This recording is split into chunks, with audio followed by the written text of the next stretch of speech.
ಕೇವಲ ಒಬ್ಬರೊಬ್ಬರು ಮಾಡಿದಂಥ ಸಾಹಸ ಕೇಜ್ರಿವಾಲ್ ದೆಹಲಿಯಲ್ಲಿ ಅದನ್ನು ಏನೋ ಆರೋಪ ಮಾಡಿ ಓಡಿಸಿಬಿಟ್ರೆ ಪಾಪ ಅವ್ರನ್ನ. ಅಂದರೆ ಅಷ್ಟು ಸಂಕಟ ಪಡ್ಕಿದ್ದೀರಿ ಅಂತ ನೀವೆಲ್ಲರೂ. ಶಿಕ್ಷಣ ಅಂದರೆ ಹೀಗೆ. ಮತ್ತು ಆರೋಗ್ಯ ಪಾಪ ಕೊಟ್ಟಿದ್ರು ಅವರು. ಪ್ರತಿಯೊಂದು ಮೊಹಲ್ಲಾ ಕ್ಲಿನಿಕ್ ಅಂತ ಹೇಳುವ ಪ್ರತಿಯೊಂದು ಗ್ರಾಮಕ್ಕೆ ಇವತ್ತು ನೋಡಿ ಪಂಜಾಬದಲ್ಲಿ ಗ್ರಾಮಕ್ಕೆ ಕ್ಲಿನಿಕ್ ಕೊಟ್ಟಿದ್ದಾರೆ. ಶಿಕ್ಷಣ 10+2 ತನಕ ಫ್ರೀ ಇಟ್ಟಿದ್ದಾರೆ ಎಲ್ಲರಿಗೂ. Quality education. ಬರೀ ಯಾವುದೋ ಗೋಡೌನ್ ಸಾಲಿ ಕಟ್ಟೆ ಒಂದು 100 ಹುಡುಗರು ಒಬ್ಬ ಶಿಕ್ಷಕನ ಮಾಡಿ ಸಾರಿ ಬರ್ತಾರಲ್ಲ ಹುಡುಗರು, ಟೀಚರ್ ಬರ್ತಾರಲ್ಲ ಗೊತ್ತಿರೋದಲ್ಲ, ಜುಂಬಡಿಕೋರು ಸಂಘ ಆಗಿಬಿಟ್ಟಿರ್ತದ.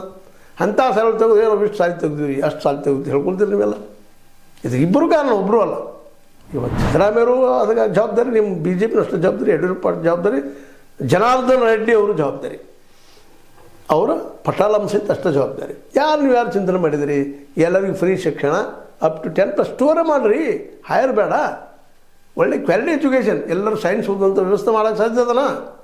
ಇಬ್ಬರು ಅದಕ್ಕೆ ಪಾದಯಾತ್ರೆ ಮಾಡಿಸ್ರಿ, ನಡೀತದೆ. ಹೌದು ಒಳ್ಳೆಯ ಕಾರ್ಯಕ್ಕಾಗಿ ಪಾದಯಾತ್ರೆ ಮಾಡ್ತಾ ಇದ್ದಾರಾ?